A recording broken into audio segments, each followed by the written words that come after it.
I'm gonna introduce you, and I'll let you talk a little bit about yourself.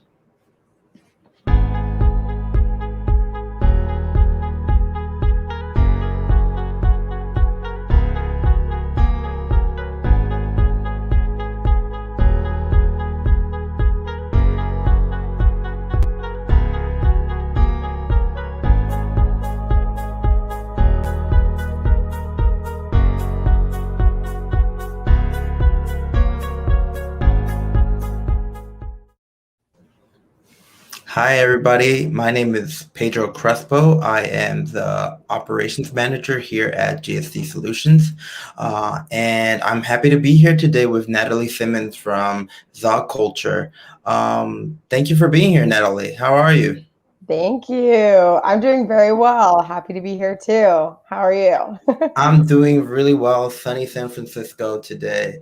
Love a sunny So, San Francisco. yeah, Not how's the always the weather? case. How's the weather where you're at? It's beautiful. I'm actually in Las Vegas, and it is. I think it's always sunny in Las Vegas and hot. So yeah, it's nice. Really, when was the last time it rained there? I don't know. It's a desert, so probably not often. Not often, yeah. Yeah. So, Natalie, tell me a little bit about yourself. Tell me what you do at Zog Culture.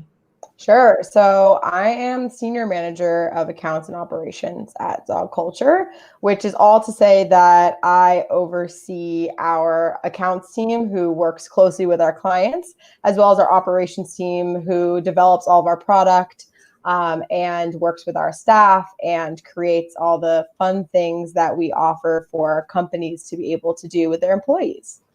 So we're a virtual events company. Actually, we're a virtual and in-person events company with the mission of creating connections and building community through playful experiences at work. And I'm guessing that it was a bit hard transferring those skills from in person to the virtual world, right? Yeah, so kind of the history of Zog or Zog culture is that we probably started around five. I joined the company 3 years ago, but we started 5 to 6 years ago, and it was out of a need from companies and ask from companies to create like fun, sporty experiences for their employees in person because they found that, play is this beautiful connector of people and it kind of brings our walls down and allows us to be kind of human to human and connect with one another. So they wanted that in person. And so we created these awesome field days, which we hosted in New York and San Francisco and LA. But then the pandemic happened and all in-person events stopped. And, even to this point, most in-person events are not happening anymore, especially for companies because they are much more risk averse when it comes to the pandemic, and people aren't necessarily ready to come back with all their coworkers, but they do still need to connect with one another. So come January 2020, we had to completely reinvent and we took everything online. So because it was still very important for us to live our mission, which is, like I said, creating connection, building community through playful experiences. You can do that virtually. So we came together to figure out how to make that work. And so, as an accounts manager, what was the toughest part for you? I think the toughest part for me during that time, honestly, as an account manager, it was being able to guide clients, maybe not even just specifically around events, but just how folks want to be engaged during that time. I think one reason that we were able to pivot the way that we were was because we are so relationship oriented and we think about company culture more than we think about the output of the event. Like the event itself is always it's important and it's helping us create the outcomes of connection. But taking a step back and thinking about the culture of the organization and how people are experiencing the pandemic and their lives on a day-to-day basis is so important to be able to then give any kind of advice.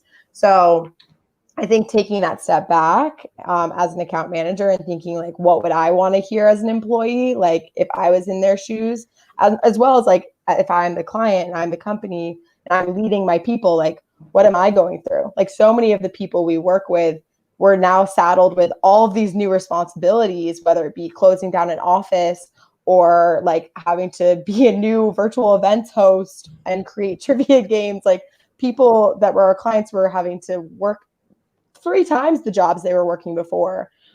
So really considering and being a shoulder for them in that was really important to us. Yeah, it's like all of a sudden we all became podcasters. Like we were I forced to do know. that, plan the script on how to talk to our employees or our Yes. friends. Yeah, we're all game hosts now. Like, it's just a totally different role, and some people aren't as comfortable with that. And we're expecting them to be technical hosts, MCs, game providers, producers. Like, there's so many things that we're like kind of shouldered by the folks who are our clients. And so that was the biggest thing for me, was thinking about how can I be there for them in that? Because there's a lot of things they don't know how to do. And also, frankly, I and my team was figuring out how to do too, and could give a lot of advice out of our own experience.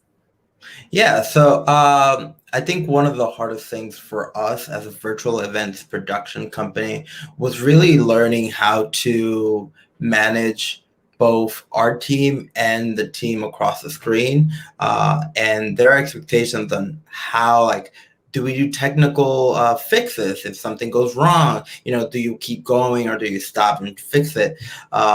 So it really does make a big difference being in person versus being virtually, and Yeah. how you troubleshoot team activities. So, which brings me to the next question: is how do you think using our virtual capacity right now can help a company be better, improve culture, improve the environment that they have in their company? Hmm. Well, to be honest, I think in some ways virtual makes connecting with people easier than ever. Like, there's two sides of the coin of this. Like, there's the piece of being in an office physically and being able to walk up to your neighbor or walk by your neighbor and say something and have a casual conversation. Like, a lot of that is lost in the virtual world because the casual conversation is harder to have because you get onto a meeting and it's immediately business. But with all that being said, there's also much more opportunity to meet with people who you may have never had the opportunity to talk to before. Maybe you worked in a building that's a multi-floor building that you would have never crossed paths with somebody in your engineering department if you're in sales. But that opportunity is now here, and it's something that you can take advantage of. So I even think of, we work with a client who they're a retailer, and they're a global retailer actually, but they host this massive forum every year where they bring everybody in person, who are all their like top sales associates and they're leaders of their retail outlets and stores. And they always used to do this, and they did it with us. They were forced to do it virtually. And their biggest outcome after that event was they said to us, we got more feedback saying that they met more people and engaged with more people during this virtual event than they've ever met at another of our in-person events. And they were floored by that. They're like, people felt more connected than ever. And it was because we created these intentional moments where people were put into a breakout room with people they'd never met, and they had a prompt and they were just, go for it. Talk to somebody, Yeah. make that connection. And then they have this newfound connection that they can tap into. If maybe this store is having this problem, they're like, oh, I'm going to reach out to my friends in Florida and see what they think about this. Like, so that's the opportunity of this space that we live in now, is like, you can build culture amongst many groups that maybe you just didn't have the same level of access or just didn't think to have access to before. Yeah, I know as a salesperson myself, being in a conference setting, whenever you go to these big summits or these big conferences every year, we attend them all the time. Yeah. The hardest part is building intentional relationships and like finding the right person to talk to about whatever Mm-hmm. it is you need to talk to. There's so many people at that conference hall at any given point in time of the day that it's like, okay, who am I supposed to talk to? Where do I start? Who where do I start, right? And you have to be a bit more intentional networking in the virtual space. But it really helps having the prompts that we put up all the time. It gets people going, little icebreakers. And yeah, so I think that's something that we've learned. It's about having the intention in terms of networking online, and I mean, I think it's helped. It's helped a lot of salespeople more than it has hurt them. Yeah, I mean, I think in a way it's almost democratized the ability of people to network. So anybody has much more access to multiple different people that they maybe would have thought to before, because you can reach out to anyone and knock on the door, and maybe they say yes to a meeting, maybe they say no, but they're all out there, and we all have easy ways, and we all know how to use things like Zoom and other tools now that really weren't in our part of our daily working lives before. Yeah, especially like moms and dads or people with other people at home who they have to take care of. Like, of course, I would love Caregivers. to visit South by Southwest, but I really can't take a whole week off of my Mhm, duties at home. But I could mhm. do it while I'm at home. So I think that's really good. Absolutely. Yeah. And which brings me to my next point, right? So we're building better connections with people outside our work. How are teams getting better? Do you think that they are benefiting from the extra time on the screen, or they're being hurt by it? Well, I think this all has to do with how companies and leaders, like, how they help their employees to design their day, and how they also like inform that piece. So there's definitely a downside, there's it's like a bell curve, I think of it. So to a certain point, technology can enable us to work really well together. And then there gets a point where it's the whole the Zoom fatigue, which I feel like that's a regular part of our nomenclature now, is like video and Zoom fatigue, because the act of seeing yourself and performing on a day-to-day basis, like when you're working with your teams, is exhausting. I don't know if I just broke up there, which is funny that I'm from a virtual events company. I'm having Wi-Fi issues. Um, but I think the opportunity is for teams to work stronger together, in that they have this time where they can do their work however working is best for them. And like making sure that people have the time to do that is like grade A critical, that folks aren't just jumping from meeting to meeting to meeting because it seems important that they're meeting with everyone. Like, that's ultimately, you're not working if all you're doing is meeting. So ensuring that folks have time to do that. But if they do, and they can work in the way that's best for them, and they can like work with people from wherever they're working, I think teams can work better together, because ultimately each of us knows ourselves best, and we can self-direct what's going to be the best way for us to work. And if we can bring our best selves to work in that way, then like the team is only made up of each individual, and each individual at their best can help raise up the team. So there's a lot of, I think, virtual working tools that can support us in that, whether it's something like video technology or project management tools, that can help a virtual team be much more efficient, and still work together in a good way. And Yeah. things that are also like, our whole thing is about culture. So I know with my team, something we always do is like we start the meeting with something kind of silly. Like we have huddles every week, once a week, multiple times a week actually, but like one main huddle, for example, with my product team. And every single meeting we start with something different. So maybe we'll do like a stretch. It's not about anything. It's just like, let's stand up and you can turn your camera off and we're all going to move for a minute.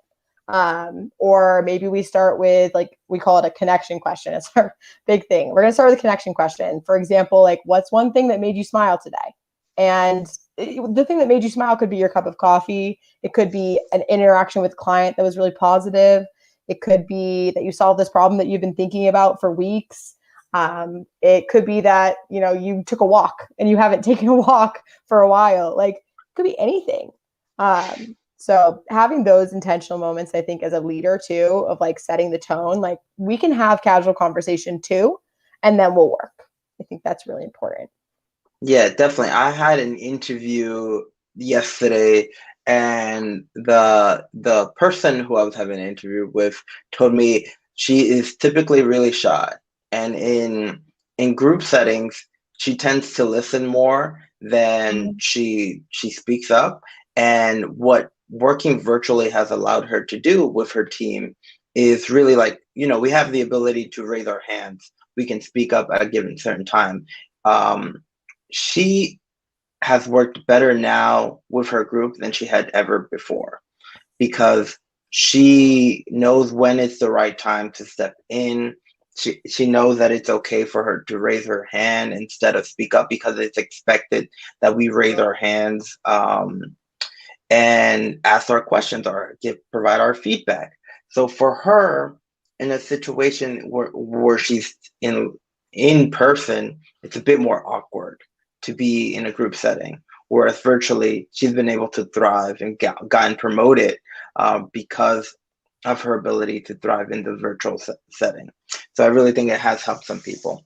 Yeah, I think for sure. I mean, there's always, again, like I feel like the theme of this conversation is there's the good and the bad. Like there's some people which I'm sure they're struggling a lot more in this space, but there's other people it's allowing maybe the introvert to thrive in other ways. Even like the ability to make the conscious decision, like I'm going to be video off today, but I'm still going to be contributing via the chat, or I'm going to contribute, in other ways. We have all these different tools that we can be collaborating with each other, maybe without like being the most obvious, like right in front of you, I'm here in an office sitting at your desk situation. Yeah, yeah. So my next question for you is, how do we use our current situation to how do we make it better? How do Hmm. we improve the current teams that we have? That's such a hard question. How do we improve the teams as they currently? I mean, to me, Virtually. virtually. Uh, to me, this question is so it's so dependent on who your team is. Like, it's really something that as leaders, I think you have to ask your team what they're looking for. And yes, like oftentimes I think people will give you answers across the spectrum and they have all different ideas of what they think they want. And you can often, kind of hone those things in to what probably is going to be the best amalgamation of all those things. But number one recommendation or thing I would say there is people know what's best for them. So trusting the team. I also, I think it's important to bring a level of like your authentic self to work. Like I don't think you need to 100% be like you, like the full you all the time. Like there is a work persona and a home persona, and I'm comfortable with those two things being different things. But being able to be like open and honest about, I have this thing going on at home, and the workplace being flexible enough to say, okay, if you need to take this hour or so for yourself in the morning to do something, go ahead and do it, because we know that you'll be better after it's done. That to me is really the biggest opportunity for this kind of virtual working world, is allow people to take those things off their plate so that they can be 100% with you during the time they need to be there. Like maybe the 40, this is controversial opinion and I'm not 100% sure where I stand on it yet, but maybe the 40-hour work week isn't exactly what we all need. you know Potentially that was something that was created for the working world when we were on assembly lines, and like it was much more like command and control, but potentially people can work in different ways now and they still get their job done. And depending on the type of person they are and the type of work that they're doing, the focus that they can put in is more effective in, say, like 2-hour bursts, or like a day burst and then taking a day off. Because I think there's also power in like absence of work, and that to be able to build creativity, as well as people having opportunity to do things outside of their work to bring in inspiration from other pieces of their life. I find that to all be very positive. So I think that's how we can make teams thrive even more in this time, is like allowing people to bring their own personal flair to work, by whether it be, taking their kids to soccer and being the soccer coach, or the room mom, or, having that volunteer job that they never had the time to do because they were spending most of that time commuting. Like there's new time that's available to people, or reading that book that they never got the time to do because they were spending time running around. Those things are also valuable, and they make us like more whole individuals. And that's what I'm talking about, like bringing yourself to work. If you can bring that, that's going to make the team stronger. I wholeheartedly agree on that. I mean, any break that I'm able to take throughout the day, it automatically refreshes my mind and it Yeah. gives me a burst of energy right when I come back. That I'm like, okay, I'm ready to get started on this new project. I could do this because I have the clarity of my mind is there. I got fresh air. I saw the sun. I'm not a Yeah. vampire anymore. I'm ready Yeah. to go. And I think that's really good. It's funny that you say that, because when we were going to work, commuting to work every day, spending an hour going and an hour coming back, we had to find that extra time in our work schedule to do those passionate events or those passionate things that we have in our lives. And now it's like, oh, I don't have a meeting. I can probably read a book. Oh, I don't have a meeting. I could probably Mhm. go into a workshop at that time, right? Mhm. And all these experiences that we're now able to take, all they're doing is providing and creating um, more creativity in our workplace, giving us the ability to contribute to our daily work efforts and projects. Mhm. Um, I think that's my perspective. And to go back to what you said about the 35 to 40 hour work week, is where I currently stand is maybe we don't need to work 35 hours a day, 35 hours a week or 40 hours a week.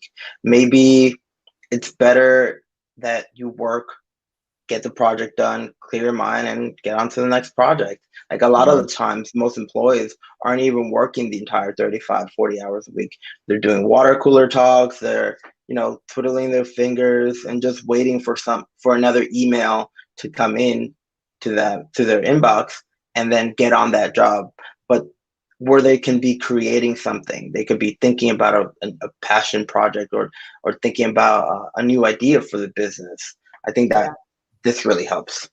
for sure. And I think to be able to even offer that, companies, I believe, have to have like set the tone and set the culture that they're open to that type of expression and feedback and like creativity within their workforce, that they want people to be thinking outside the box and bringing new ideas. And that's like setting a tone for the entire company, which I think is very positive. But it's harder for some companies to be able to do, who maybe historically don't have the legacy of that within their business.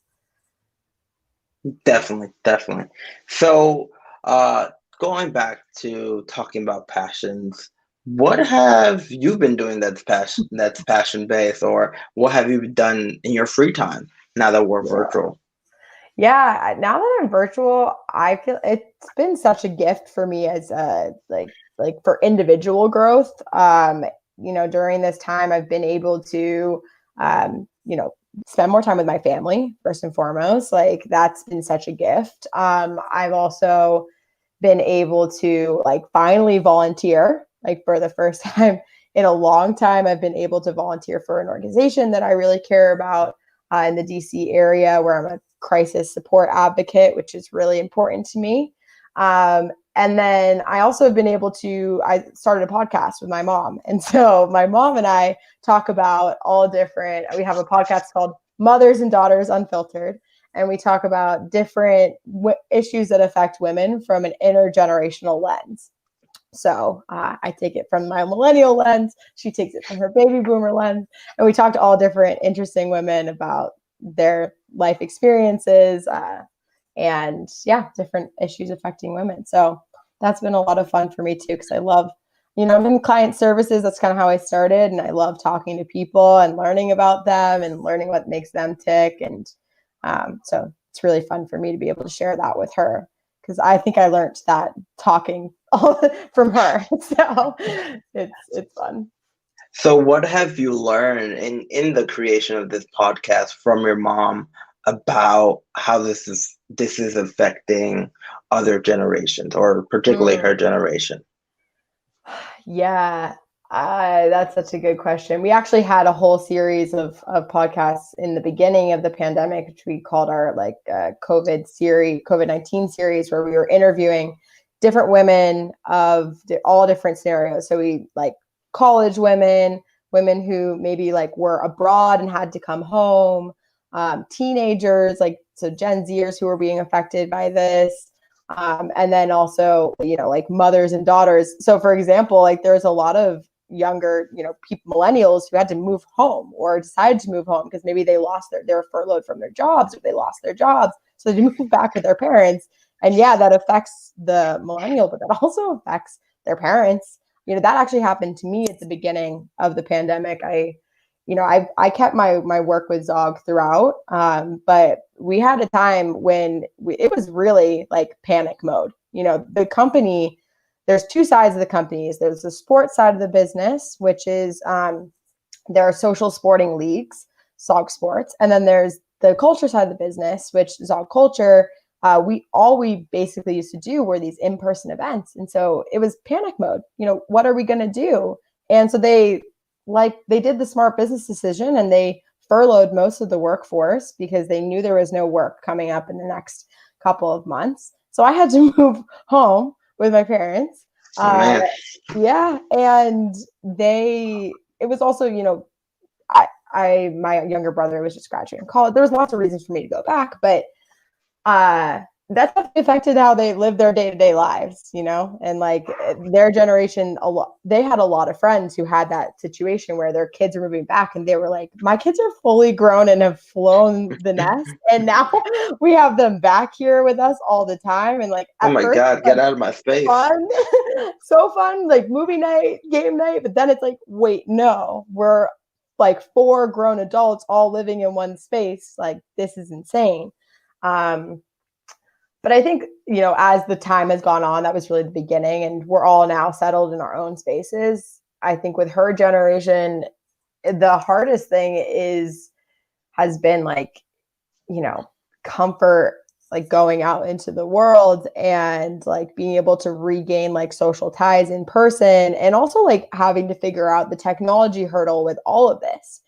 you know my mom is like, she's pretty tech savvy. Like, it's very funny, we're always trying to like figure things out together of how to work together remotely, but now she's like gotten it together. But for someone who's not as comfortable with technology, it's a very isolating time. Yeah. Really isolating. Like, there's so many great things that have come out of this for people who have, the access, the funds, and the ability to be able to be online. But for those who are not, you have to think about your neighbors and folks who are sitting at home and haven't been able to see their grandkids or their kids for 18 months now. That's extremely Yeah, sad. it's pretty tough. Pretty tough. So Natalie, we're coming up at the end of our session. If you had one or two sentences, can you please describe how does how do virtual events make life easier, and how does it make your team better? One or two Hmm. sentences. Okay. So how does it make it life easier and work better? Either Okay. or. All right. I believe that, and I said this in the beginning, play at work, play is the great unifier and equalizer. And if you can bring moments of play, whether it's 5 minutes, whether it's an hour-long event, to your team, and allow them to connect with each other on that kind of childlike level, then you will see people be able to open up a side of themselves and bring themselves to work in a different way. It's that small switch in their part of our brains that says, okay, I'm safe here, I'm comfortable here, I have psychological safety and belonging here. And so I can contribute in a whole new way. That's why I think they're important. I wholeheartedly agree. Thank you for joining us today, Natalie. And thank you for your time. I Thank you. hope to talk to you soon. Yeah, it was very fun to chat with you today, Pedro. I really appreciate it. Same.